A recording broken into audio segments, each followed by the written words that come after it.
Olá, graça e paz, aqui quem fala é o pastor Rui. Hoje eu queria falar um pouco da declaração doutrinária, a mensagem, a fé e a mensagem batista da Convenção Batista do Sul dos Estados Unidos. Essa é uma declaração doutrinária que foi muito importante para eles, né? Foi feita em 1925, depois atualizada em 1963. E para quem estuda a declaração doutrinária da Convenção Batista Brasileira, observa que a nossa, se não é um Ctrl+C, Ctrl+V, a nossa declaração, ela bebeu muito, inclusive da estrutura e a disposição dos artigos da própria Fé e a Mensagem Batista da Convenção Batista do Sul.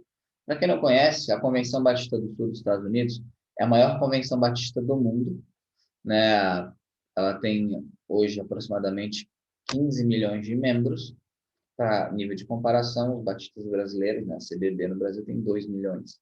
São mais de 10 mil missionários. Boa parte das igrejas batistas no Brasil iniciaram ou foram fundadas com o trabalho batista, em parceria com a Junta de Richmond, a Convenção Batista do Sul. Né? Nem todo o estado começou com os batistas dos Estados Unidos, aqui no Brasil. Santa Catarina começou com os batistas letos, em 1892, na Igreja do Rio Novo. Porém, a herança para com eles é gigantesca, né? A nossa estrutura denominacional como batistas brasileiros foi toda moldada a partir da visão batista do sul dos Estados Unidos. E com a ascensão de alguns proponentes batistas, alguns até batistas do sul, começou a se ter um questionamento. Os batistas americanos, e aqui eu estou falando dos batistas do sul, afinal há mais de 30 grupos batistas nos Estados Unidos, falando dos batistas do sul, né, que é a maior denominação protestante dos Estados Unidos. Eles são calvinistas, eles são arminianos, e com o surgimento, no aparecimento de homens de Deus, homens piedosos, como Paul Washer, John Piper, né? Paul Washer eu tenho certeza que é da Convenção Batista do Sul, John Piper eu tenho quase certeza que é.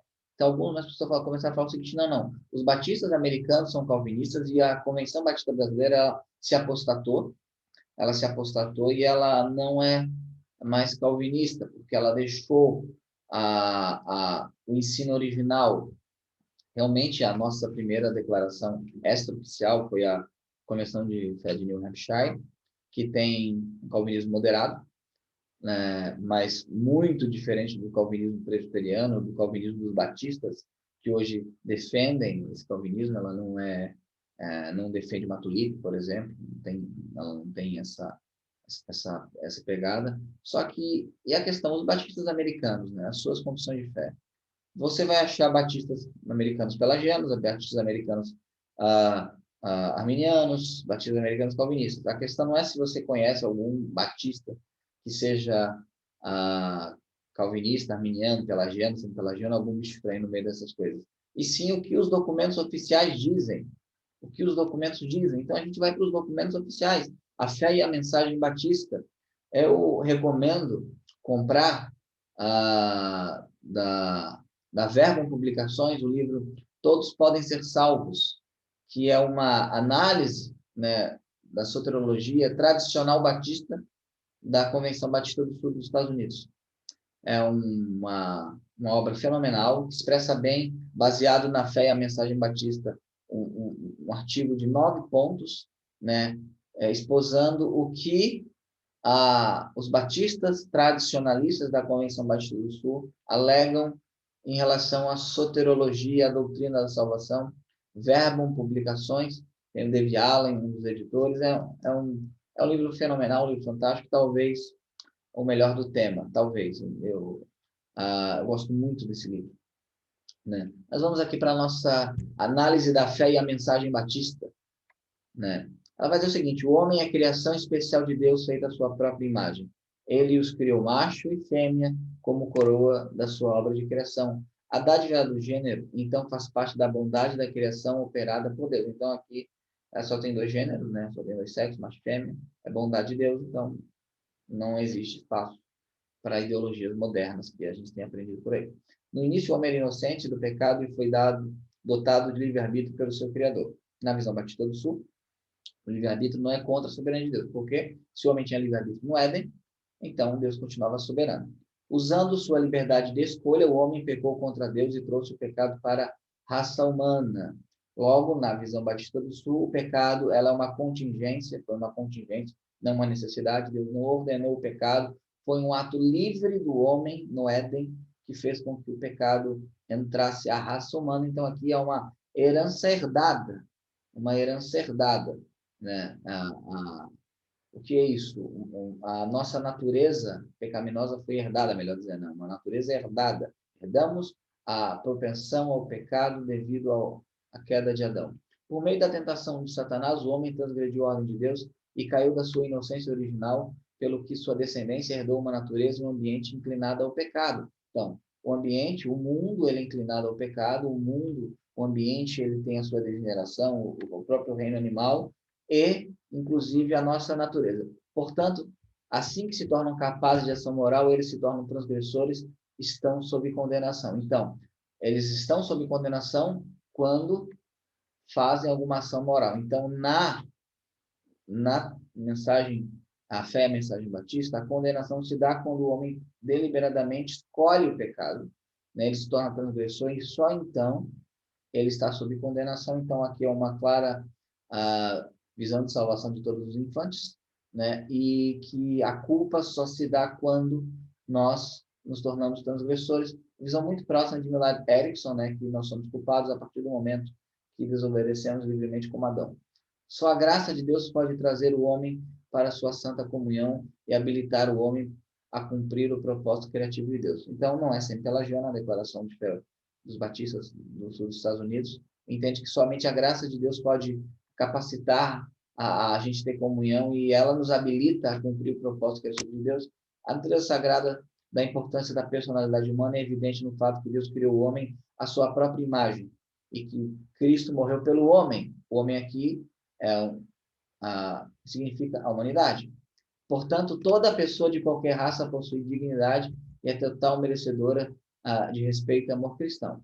O fato que Cristo morreu pelo homem faz com que todas as pessoas, então, sejam dignas de respeito, de amor cristão. Qualquer pessoa de qualquer raça, toda pessoa de qualquer raça. Então, na mensagem de fé batista, a fé é a mensagem batista, da principal convenção batista do mundo, está dizendo aqui uma expiação ilimitada. Já que o homem foi criado em imagem de Deus e Jesus morreu pelo homem, então todas as pessoas de qualquer raça merecem respeito. Por quê? Porque todas foram criadas em imagem de Deus e Jesus Cristo morreu por todas elas. Então, a ideia falsa, apesar de homens piedosos, que são calvinistas 5 pontos, que os batistas, a tulip sempre foi aceita, a tulip nunca teve uma aceitação generalizada, sempre teve seus proponentes, mas os 5 pontos, ela sempre, os 5 pontos, a expiação limitada sempre foi a mais debatida entre os batistas e minoritariamente aceita, né? Então, aqui, a principal denominação batista do mundo, em sua a fé e a mensagem batista, em sua declaração doutrinária, diz o seguinte, que o homem, Cristo morreu pelo homem, portanto, toda pessoa, não é todas em extensão, né? No geral, toda raça, algumas pessoas de toda raça, não. Cada pessoa de todas as raças, de qualquer raça, possui dignidade total e é merecedora do respeito e amor cristão. Então, temos aqui uma teologia não voltada à expiação limitada, né? Expiação limitada, uma teologia não voltada a tulip, nesse momento, nesse ponto aqui, uma teologia que não é supralapsariana, porque diz que o homem livremente pecou, né? Foi uma escolha do homem pecar livre, né? Não foi necessária, foi contingente. Então, a gente tem aqui já esse paradigma aqui, e não é semi-pelagiana, porque ela diz que só a graça de Deus pode trazer o homem para a sua santa comunhão e habilitar o homem a cumprir o propósito divino. Então, a iniciativa para a comunhão, para a minha reabilitação, para a minha reconciliação, está na graça de Deus, né? Continuamos. A salvação envolve a redenção do homem como um todo e é oferecida com liberdade a todos os que aceitam Jesus como Senhor e Salvador, que através do seu próprio sangue obteve a redenção eterna para o crente. Aqui já no sentido dos salvos, né? Isso é interessante, mais à frente vai falar, mas para o Batista do Sul, a redenção é eterna e o crente permanece na fé, né?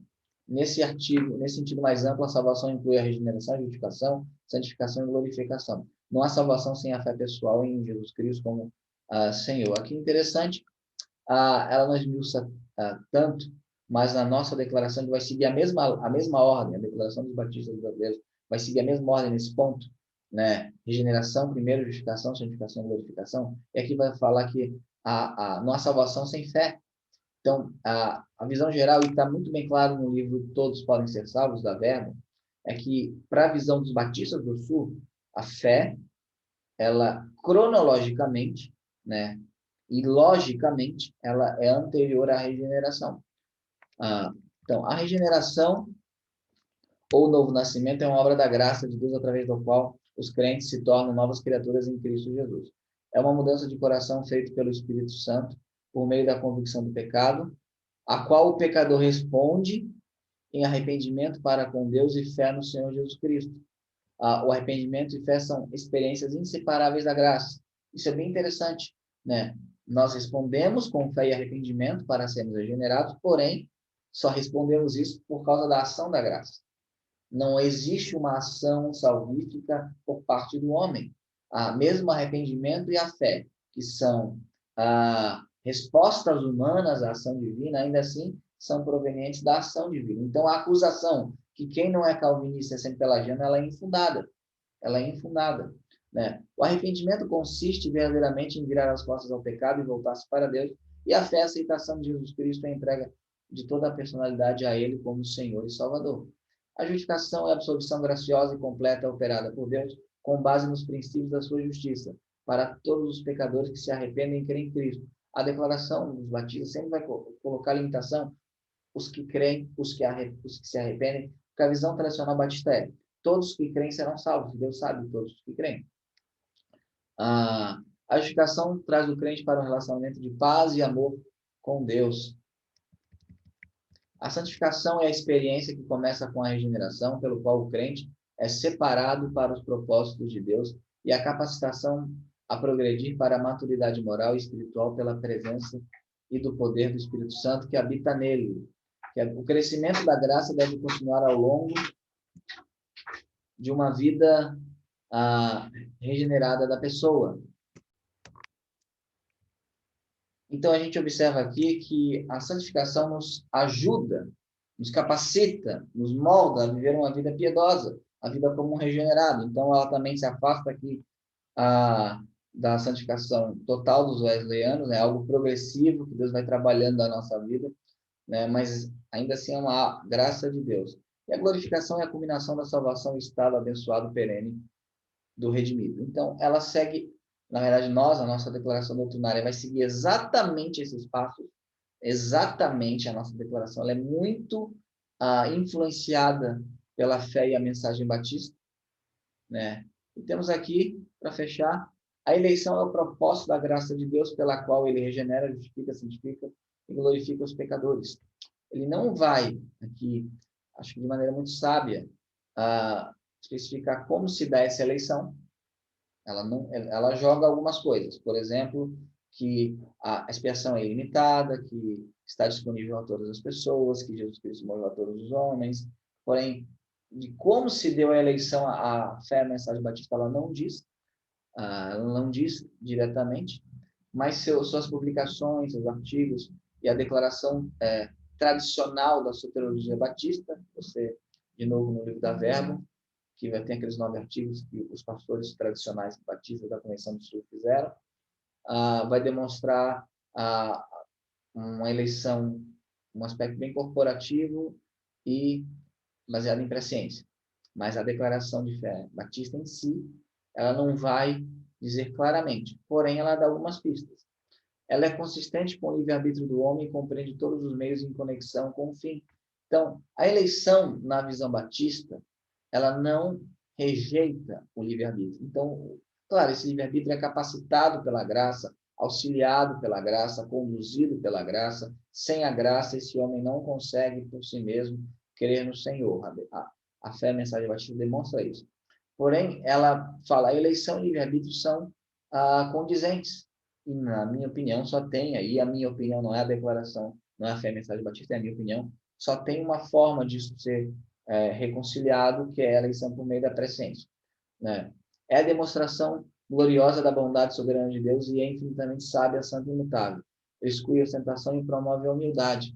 Todos os crentes verdadeiros permanecem até o final. Aqueles a quem Deus aceitou em Cristo e santificou pelo seu Espírito jamais cairão do estado de graça, mas irão perseverar até o fim. Os crentes podem cair no estado devido à negligência e à tentação, pelo que entristecem o Espírito, enfraquecem sua graça e conforto e trazem vergonha para a causa de Cristo e julgamento temporal sobre si mesmo.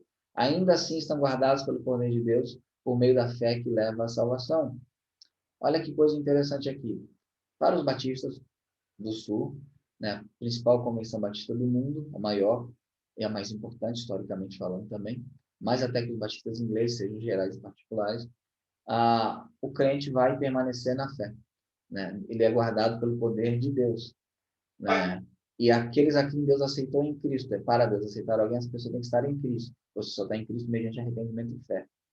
Esses jamais caem. Também ele se afasta então do arminianismo e ele não crê numa queda da graça. Os crentes vão permanecer. Eles podem, por negligência, cair em pecado, entristecer o Espírito Santo, enfraquecer a graça e o conforto, trazer vergonha para a causa de Cristo, julgamento temporal para si mesmos, porém estão guardados pelo poder de Deus. Então, o que a gente observa aqui? Ela é um documento bem equilibrado, né? Então, tem que ter muito cuidado aos calvinistas. Os batistas americanos são todos calvinistas e os brasileiros é que apostataram, não. O documento, ambos os documentos, a declaração doutrinária, tem um vídeo aí sobre isso, e a fé e a mensagem batista são basicamente idênticos, muito parecidos, aliás, não só nesse ponto, em outros pontos também são muito parecidos, né? A nossa herança batista provinda dos Estados Unidos, ela permaneceu, a maioria da liderança batista, dos batistas brasileiros, ela não era calvinista. A gente tem artigo 1910 do Jornal Batista falando sobre isso. Embora a aceitação da Confissão de New Hampshire, né, por entre as igrejas, algo extraoficial, ainda assim ela é um calvinismo muito abrandado, que não incomodaria nenhum batista tradicional. Ela não incomoda, porque ela também não define alguns pontos, ela deixa alguns pontos em aberto. Então, que a gente possa, antes de fazer afirmações baseadas em vídeos no YouTube, baseados em paixões, né, a gente possa ler os documentos oficiais e verificar se de fato é assim mesmo, para não passar falsa informação. Quando a gente passa falsa informação, não é necessariamente pecado, é erro, mas quando a gente faz isso conscientemente, aí é pecado. Que a gente possa ser justo, sincero em nossas afirmações, sejamos calvinistas, não calvinistas, arminianos, qualquer bicho estranho que exista entre esses pontos, que a gente possa fazer isso. E, de novo, a recomendação, se você quer saber mais sobre a fé e a mensagem batista, escrita por teólogos, pastores, ex-presidentes da Convenção Batista do Sul, então, adquira o livro da Verbo, Todos Podem Ser Salvos. Que Deus possa abençoar vocês, que Deus possa estar com vocês, né? E curta o nosso vídeo, se inscreva, compartilha, né? Que Deus possa nos abençoar. Até mais.